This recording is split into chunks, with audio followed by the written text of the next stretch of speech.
दोस्तों sciatica का pen sciatic nerve के दबने से होता है। sciatica में बिजली की चमक जैसा तेज दर्द होता है और इस दर्द के साथ आपके पैरों में सूनपन भी हो सकती है। यह दर्द आपकी कमर और हिप्स से लेकर नीचे पैरों तक रेडिएट करता है। होम्योपैथी में कुछ बेहतरीन दवाई हैं जो आपकी sciatic पेन को हमेशा के लिए खत्म कर सकती हैं।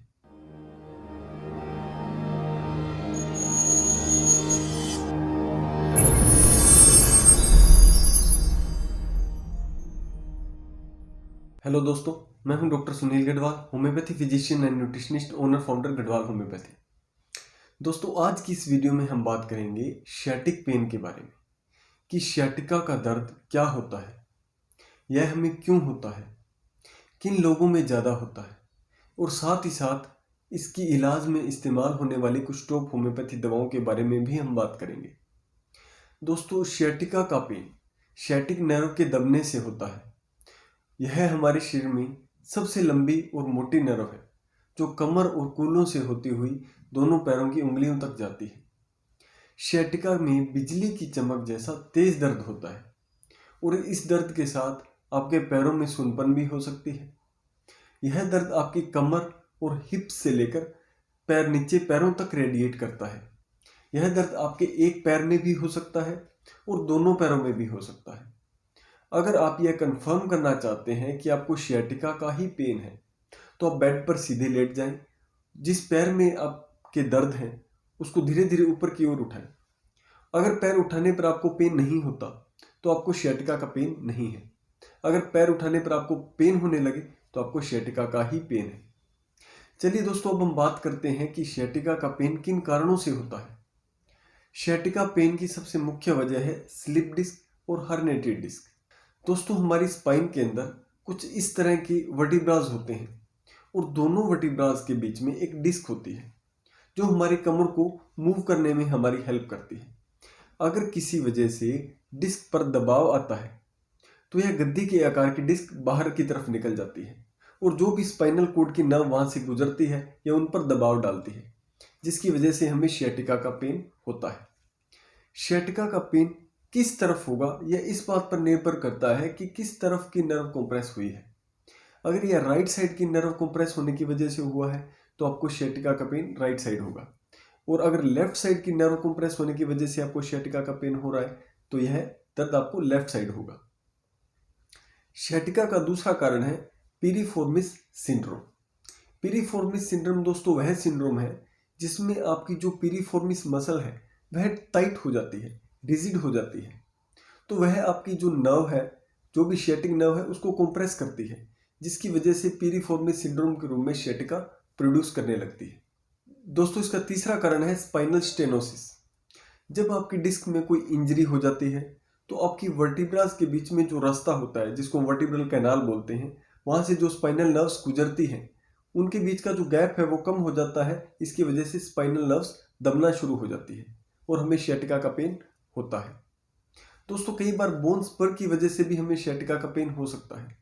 बोन स्पर होता है दोस्तों जो हमारी कमर की वर्टिब्रास होती हैं उनके जो एजेस हैं, उनके जो किनारे हैं, उनकी ओवरग्रोथ होनी शुरू हो जाती है। इसकी वजह से जो हमारी स्पाइनल नर्व है वो कंप्रेस होने लगती है, जिसकी वजह से हमें sciatica का पेन होता है। दोस्तों, कई बार हमारी रीढ़ की हड्डी में कोई गांठ या ट्यूमर बन जाता है। इसकी वजह से भी हमारी sciatic नर्व पर दबाव पड़ता है और हमें sciatica का दर्द हो सकता है। यह थे दोस्तों कुछ कारण जिसकी वजह से आपको sciatica का पेन हो सकता है। चलिए दोस्तों, अब हम बात कर लेते हैं कुछ होम्योपैथी दवाओं की। होम्योपैथी में कुछ बेहतरीन दवाई हैं जो आपकी sciatic पेन को हमेशा के लिए खत्म कर सकती हैं। दोस्तों, पहली दवा है कोलोसिंथिस। दोस्तों, अगर आपकी लेफ्ट sciatic नर्व कंप्रेस होने की वजह से अगर आपके कमर में बाएं पैर के अंगूठे तक बिजली की तरह तेज दर्द रेडिएट हो और आपको इस दर्द में लेटने से और दबाने से आराम मिले तो आप इस दवा को 30 पावर में सुबह शाम एक एक ड्रॉप 15 दिन तक ले सकते हैं। यह दवा आपको जरूर फायदा देगी। दोस्तों, दूसरी दवा है दोस्तों मैग्नीशिया फॉस्फोरिका। दोस्तों, अगर आपकी राइट साइड की sciatic नर्व कंप्रेस होने की वजह से आपको sciatica का दर्द हो रहा है और यह दर्द आपकी कमर, थाई, घुटने, लेग्स से होता हुआ राइट टो तक जा रहा है, नीचे अंगूठे तक, और आपको गर्म कपड़े से कवर करने पर इस दर्द में आराम मिलता हो तो आप मैग्नीशिया फॉस्फोरिका को 6x पावर में 4-4 गोलियां दिन में 3 बार ले सकते हैं। अगली दवा है दोस्तों नेफेलियम। दोस्तों अगर sciatica पेन के साथ आपके पैर में नमनेस और सूनापन आ जाए और अगर आप थाइस को फोल्ड करते हैं, फोल्ड करके एब्डोमेन के साथ टच कराते हैं, इस पोजीशन में आपको आराम मिलता है, स्ट्रेचिंग से आपको आराम मिलता है, तो नेफेलियम दवा आपके sciatic पेन में जरूर फायदा देगी। ये इस दवा को 30 पावर में आप सुबह शाम कुछ दिनों तक ले सकते हैं। अगली दवा है दोस्तों रक्सटॉक्स। अगर आपको रेस्ट करने के बाद शुरुआत के कुछ कदम चलने में आपको परेशानी हो, दर्द होने लगे और जैसे जैसे आप थोड़ा चलते हैं आपको दर्द में आराम लगने लगे, अगर ऐसे सिम्टम आपके अंदर हैं तो दोस्तों रक्सटॉक्स आपकी दवा हो सकती है। इस दवा को आप 30 पावर में सुबह दोपहर शाम 15 दिन तक ले सकते हैं। अगली दवा है दोस्तों ब्राइनिया अल्बा। दोस्तों कई बार ऐसी स्थिति हो जाती है sciatic पेन के अंदर कि रेस्ट करने से तो आपके दर्द में आराम मिलता है, लेकिन जैसे जैसे हम चलते हैं, जितना हम चलते हैं वो दर्द बढ़ता ही जाता है। अगर ये मोडेलिटी आपके अंदर है तो आप ब्राइनिया को 30 पावर में सुबह दोपहर शाम दिन में 3 बार ले सकते हैं। दोस्तों कई बार sciatica में ऐसी स्थिति बन जाती है कि हमें खड़े होने मात्र से ही या थोड़ा सा भी चलने पर दर्द होने लगे और बैठते ही कुछ ही समय में दर्द बिल्कुल गायब हो जाए, रेस्ट से हमें बहुत ज़्यादा आराम लगे, तो वैलेरियाना ऑफिशिनलिस आपकी दवा हो सकती है।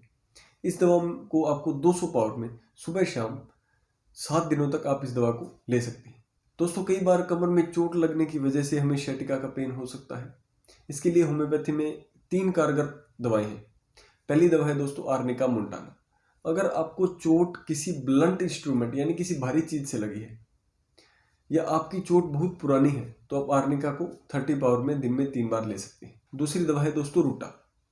अगर आपकी कमर में झटका लगने से मांसपेशियों में खिंचाव आया है या आपने बहुत ज़्यादा वजन उठाया, उसकी वजह से आपको स्लिप डिस्क की प्रॉब्लम हुई है, तो रूटा को आप 30 पावर में ले सकते हैं। तीसरी दवा है दोस्तों हाइपेरिकम। अगर आपको कमर में चोट किसी शार्प इंस्ट्रूमेंट या धारदार हथियार की वजह से लगी है, जैसे कई बार ऑपरेशन से पहले सर्जन मरीज की जो रीढ़ की हड्डी है उसमें एनेस्थीसिया का इंजेक्शन लगाते हैं, यह जो इंजेक्शन का जो पेन है कमर में बना रहता है, बहुत सालों तक हमें यह दर्द होता रहता है। ऐसी स्थिति में किसी शार्प इंस्ट्रूमेंट, किसी नीडल से प्रिकिंग के बाद इंजरी में हाइपेरिकम बहुत अच्छा रिजल्ट देती है। इस दवा को आप 30 पावर में सुबह शाम कुछ दिनों तक ले सकते हैं। दोस्तों इस वीडियो में जितनी भी दवाइयाँ मैंने sciatica के लिए बताई हैं, यह सभी दवाइयाँ बहुत ज़्यादा कारगर हैं अगर इन दवाओं को मरीज के लक्षणों के आधार पर दिया जाए तो। दोस्तों इस वीडियो में बताई गई दवाइयाँ मात्र आपकी जानकारी के लिए है। आप बिना किसी कुशल चिकित्सक के परामर्श के इन दवाओं का सेवन कभी न करें। आशा करता हूँ दोस्तों इस वीडियो में दी गई जानकारी से आपको इस बीमारी को समझने में कुछ आसानी हुई होगी। अगर मेरी वीडियोज़ आपको पसंद आते हैं तो वीडियो को लाइक करके मेरा उत्साह बढ़ाते रहें और अपने चाहने वालों के साथ इस वीडियो को शेयर जरूर करें। अगर आप मुझसे अपनी किसी भी बीमारी के बारे में परामर्श चाहते हैं तो स्क्रीन पर आपको एक नंबर शो हो रहा होगा, उस नंबर पर आप व्हाट्सएप करके मुझे अपनी बीमारी के बारे में बता सकते हैं। मिलते हैं दोस्तों ऐसी ही किसी और इन्फॉर्मेटिव वीडियो के साथ। Thank you so much.